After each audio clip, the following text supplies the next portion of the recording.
대한민국 방산업계에 역대급 잭팟의 기회가 다가왔습니다. 광복 이후 소총 하나 제대로 만들지 못하던 나라에서 자주국방을 이루기 위해 꾸준히 무기개발 기술을 향상시켜왔던 대한민국은 이제 세계가 주목하는 방위산업계의 강자로 떠올랐습니다. 특히 지난해에는 폴란드와 다양한 종류의 대규모 무기 수출 계약을 체결하면서 급격한 성장을 이뤄왔는데요. 최근 폴란드의 잠수함 도입 사업에도 유력한 선정 후보로 점쳐지며 또 한 번의 비상을 꿈꿀 수 있게 된 것입니다. 폴란드 이외에 또 다른 국가인 캐나다에서도 엄청난 규모의 잠수함 도입 사업을 진행 중인데 역시 우리 기술로 만든 잠수함이 상당한 경쟁력을 갖추고 출사표를 던질 예정입니다. 지금까지 한국 방산의 수출은 주로 지상무기 체계와 FA-50 등 공중전력 위주였습니다. 물론 함정과 잠수함도 수출을 해오긴 했습니다. 다만 전체적인 수출 빈도수나 규모 면에서는 만족스러운 정도는 아니었습니다. 개별 단가로만 보자면 해군의 무기 체계가 압도적인 걸 감안하면 아쉬운 감이 없지 않아 있었는데요. 이번 폴란드와 호주의 잠수함 사업 수주에 성공한다면 한국 방산 실적은 급격한 수직 상승을 이룰 것으로 전망되고 있습니다. 대한민국 방산의 귀한 고객 폴란드가 잠수함 도입 사업을 진행한다고 발표했습니다. 로이터 등 해외 매체에 따르면 마리우스 부아슈차크 폴란드 부총리 겸 국방부 장관이 지난 24일 오르카 프로그램을 통해 잠수함 도입 사업을 시작할 것이라고 밝혔습니다. 보통 유럽 국가들은 유럽에 위치한 방산 기업들의 무기를 도입하거나 미국 무기를 도입하는 게 관례였는데 대한민국 무기에 푹 빠져 있는 폴란드가 이번에 한국에 잠수함까지 도입할지 관심이 집중되고 있습니다. 그도 그럴 것이 부아슈차크 국방부 장관이 유럽뿐 아니라 다른 대륙의 파트너들도 초대하고 싶다는 발언을 했기 때문입니다. 유럽의 잠수함을 만들 수 있을 만한 나라라고 한다면 한국, 일본, 미국 정도가 있을 것인데요. 미국은 이미 제외시킨다는 발언을 한 적이 있고 일본과는 최근 어떠한 연결고리도 없었으니 뜬금없이 불려나올 이유가 없습니다. 결국 한국을 지칭한 것이라고 봐야 하는데요. 프로젝트 가동을 선언하는 자리에서 직접적으로 입찰에 참여하라며 초대할 정도면 입찰자 목록에 이름을 올리는 정도가 아니라 상당한 어드밴티지까지 쥐고 뛰어들 수 있다는 의미가 됩니다. 한편 부아슈차크 장관의 발언에서도 일부 드러난 신규 잠수함의 요구 성능을 한 폴란드 언론이 자세히 다룬 보도가 나왔는데요. 폴란드 라디오 언론 RMF24의 5월 24일 기사는 잠수함 요구 성능에 대한 구체적인 요소들을 정리하고 있습니다. 보도에 따르면 부아슈차크 장관은 국방부가 선박의 수와 장비 및 능력에 대한 자세한 내용을 곧 발표할 것이라고 덧붙였습니다. 폴란드는 잠수함의 구성 유연성을 위해 장기간 임무 투입과 고용량 배터리를 특징으로 하기를 원한다고 하는데요. 그러나 그와 동시에 은밀한 고속기동 능력과 수중장기 은신 능력 역시 중요하다고 부아슈차크 국방장관은 덧붙이고 있습니다. 또한 부아슈차크 장관은 오르카 프로그램을 통해 폴란드 국방부가 유럽과 세계에서 이루어지고 있는 잠수함 함대의 현대화를 따르고 있는 것이라고 말했습니다. 오르카 프로그램은 2013년부터 2022년까지 10년간 폴란드 군대의 기술 현대화 계획에 우선적으로 포함되었던 계획입니다. 하지만 오르카 프로그램은 그동안 계속 지연되면서 퇴역 기한이 넘은 구식 잠수함들을 운용해왔는데 이번에 드디어 오르카 프로젝트를 재가동하고 그 유력한 후보로 한국을 꼽고 있습니다. 한국의 참여가 대두되기 전에는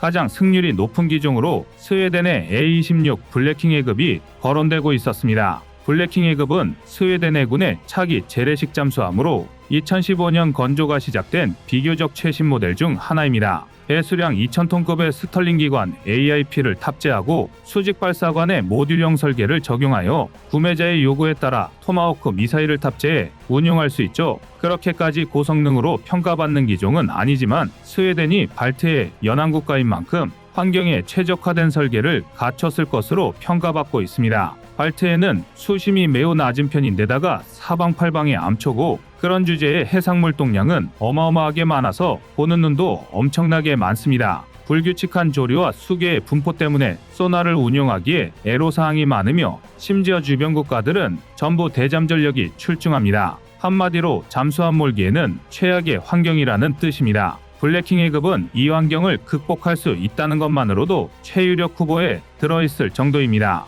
그런데 거기서 등장하는 게 바로 한국 잠수함 도산 안창호급입니다. 일단 폴란드가 원하는 요구 성능을 빠짐없이 갖추고 있는데요. 자망 시간은 아예 세계 최장 기록을 갖고 있으며 현무3의 잠수함 버전인 해성잠 대지 순항 미사일이 발사 가능한 어뢰 발사관이 탑재되어 있습니다. 아예 탄도미사일 현무포를 날릴 수 있는 수직 발사관도 6기나 달고 있죠. 앞서 폴란드의 요구 성능에는 순항미사일을 수중 발사하는 성능이 포함되어 있는데 사실 블랙킹 1급은 이 점에서 자격 미달에 해당합니다. 토마호크는 틀림없는 순항미사일이지만 이를 수중에서 수직 발사관으로 쏜다는 것은 해수 유입을 제어하고 수면까지의 콜드런칭을 위해 가스를 조절해야 하는 등 기술적인 복잡성이 매우 높아진다는 문제점이 있습니다. 복잡성이 높아진다는 것은 곧 신뢰성이 하락을 의미하죠. 반면 순항미사일 발사 플랫폼을 그냥 어뢰 발사관과 공유하는 도산 안창호급은 이 점에서 매우 신뢰성이 높습니다.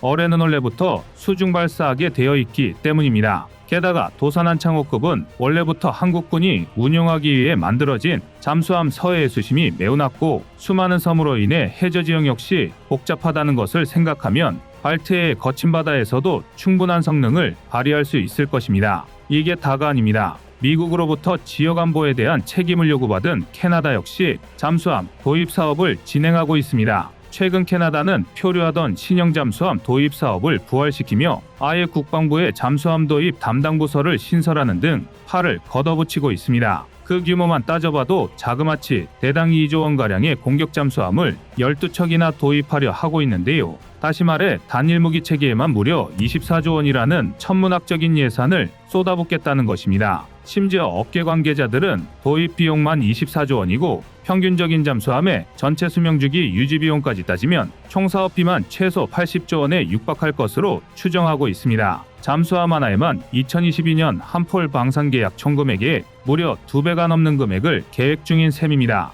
그래서 잠수함 좀 만들어봤다 싶은 국가라면 눈이 뒤집혀 달려들 수밖에 없는 초대규모 사업인데요. 일례로 벌써 수중 배수량만 7,800톤 이상인 미국 버지니아급 잠수함, 7,400톤의 영국 아스튜드급 잠수함, 5,300톤의 프랑스 바라쿠다급 잠수함이 물망에 올랐다가 퇴짜를 맞았습니다. 각 잠수함 모두 훌륭한 성능의 공격 핵잠이었지만 척당 가격이 3조 원에 육박하는 데다 고농축 우라늄을 연료로 사용하는 핵잠수함이라 캐나다가 도입하기에는 여러모로 걸림돌이 많았기 때문입니다. 이에 다수의 군사 전문가들은 재래식 잠수함의 종결이라고 평가받는 대한민국의 DSME-3000과 일본의 타이게이급 잠수함이 가장 현실적인 선택지라고 분석하고 있습니다. 그리고 이 후보라면 대한민국의 DSME-3000이 경쟁에서 훨씬 유리하다는 게 중론인데요. 그도 그럴 게 대한민국은 일본보다 이미 수출 경험치부터가 차원이 다릅니다. 대한민국은 그동안 인도, 태국 등의 잠수함 사업에 참여했고 인도네시아에 있는 DSME 1403척을 수출하면서 전 세계 5개국뿐인 잠수함 수출국에 등극했습니다. 또한 필리핀은 자국의 첫 잠수함 도입에 장보고 3 기술로 개량한 DSME 1400PN의 도입을 검토하고 있습니다. 반면 타이게이급 잠수함은 일본의 다른 모든 무기 체계와 마찬가지로 수출 경험이 전무한 데다 독자적인 운용 방식 때문에 오랜 시간 세계 방산 시장에서 외면받아 왔습니다. 그래도 세계 최초로 추진 체계에 리튬이온 전지를 적용하면서 원자력 잠수함 수준의 정숙성과 자망 시간을 확보했다고 홍보하고 있는데요. 하지만 리튬이온 전지는 아직 충분한 검증을 거치지 못한 기술입니다. 오죽하면 재래식 잠수함 최강국이라고 평가받는 대한민국조차 최신형인 장보고 3 배치2부터 그것도 산소 공급 없이 추진 동력을 제공할 수 있는 공기분류 추진 체계 AIP와 조합하여 사용하는 방향으로 가닥을 잡고 있을 정도입니다. 따라서 한시가 급한 캐나다로서는 일본의 타이게이급 잠수함을 도입하기가 망설여질 수밖에 없습니다. 게다가 일본 타이게이급은 대한민국의 DSME-3000에 비해 무장이 한참이나 모자른데요. 대한민국의 DSME-3000은 장보고 3배치1 도산 안창호급 잠수함과 장보고 3배치2 사이에 위치한 잠수함으로 수중 배수량만 4,000톤에 달합니다. 또 수직 발사관도 도산 안창호급의 6개에서 10개로 크게 늘었습니다. 이 덕에 SLBM뿐만 아니라 다양한 종류의 미사일을 동시에 운용할 수 있습니다. 또한 추가로 533mm ATP 발사관 6개를 탑재하면서 어뢰 운용도 굉장히 자유로운데요. 실제로 DSME-3000은 이를 앞세워 인도의 차기 잠수함 도입 사업 당시 프랑스, 스페인, 러시아와 경쟁하여 유일한 협상 대상자로까지 선정된 전례가 있습니다. 비록 사업 자체는 인도 해군의 무리한 요구 탓에 사실상 좌초되었지만 대한민국의 잠수함 기술력만큼은 프랑스, 러시아와 같은 잠수함 강대국들과 비교해도 결코 밀리지 않는 사실을 입증했던 사례라고 할 수 있습니다. 그런데 폴란드와 캐나다의 잠수함 도입 사업에서 한국이 주목받는 이유는 연결되어 있습니다. 캐나다가 한국 잠수함을 고려하게 된 결정적인 배경은 폴란드와의 빅딜로 한국 방산이 나토의 문턱을 넘은 것이라고 할 수 있습니다. 아무리 성능이 뛰어나고 전투력이 강하다고 한들 무기 체계가 첨단화되고 비싸질수록 구매국 입장에서는 보수적으로 검증된 모델을 찾기 마련이기 때문입니다. 캐나다 입장에선 같은 나토 회원국이 한국 무기를 선택했다는 사실이 다른 무엇보다도 확실한 인증이었던 것입니다. 그리고 이것이 또다시 폴란드의 결심에 지대한 영향을 미쳤습니다. 캐나다가 한국 잠수함을 진지하게 고려한다는 사실 자체가 폴란드가 오르카 사업에 대놓고 한국을 초대하는 돌발 행동을 자극하게 했다는 것이죠. 이처럼 최근 한국의 적극적인 무기 수출은 해외 시장에서 일종의 선순환 구조를 만들고 있습니다. 우리 방산 기업들이 폴란드와 캐나다의 잠수함 도입 사업에서 최종 승자가 되어 지속적인 선순환 구조를 이루길 기원하겠습니다. 이상 꺼리튜브의 두 번째 미션이었습니다.